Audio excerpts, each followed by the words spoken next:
tanghali po ng September 9, 2024 na kung saan sa ngayon po ay maituturing na na bagyo ang mga LPA nating binabantayan na nasa silangan at northeastern part ng ating bansa. Ang nandito sa northeastern part ng ating bansa ay nasa loob pa rin ng ating area of responsibility at kung maging bagyo na rin yan sa datos ng pag-asa ay tatawagin na po sa local name na bagyong Fergie. Hindi naman po ito banta sa ating bansa, maliban po sa bahagya na nito ulit na nakahatak ang habagat. Ang nasa silangan naman ay kikilos po yan pa northwestward, malapit po sa ating area of responsibility na mas magpapalakas pa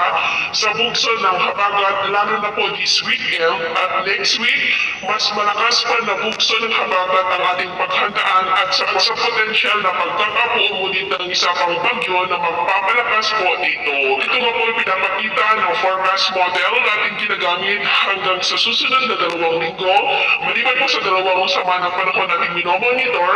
ay may mga namamataan pa na kasunod na mabubuo sa paligid po ng ating bansa. Sa lagay ng ating panahon, ngayong tanghali ay maayos ang panahon sa malaking bahagi ng ating bansa, maliban lamang po sa mga tsansa ng maulap na kalangitan with isolated light to heavy rains, dulot pa rin ng habagat. Diyan po sa may Ilocos region, lalo na po sa may La Union, ilang bahagi ng Cordillera, Cagayan Valley, ilang bahagi ng Central Luzon, lalo na po sa may Pangasinan, Zambales at Bataan,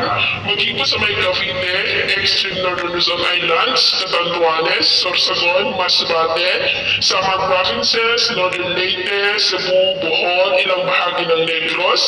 Capiz, Zamboanga Peninsula, Northern Mindanao, Caraga, Davao Region at Sorsogon, na posibleng magtuloy-tuloy ang mga isolated light to heavy rain sa mga nabanggit na lugar hanggang sa mga susunod pa na oras,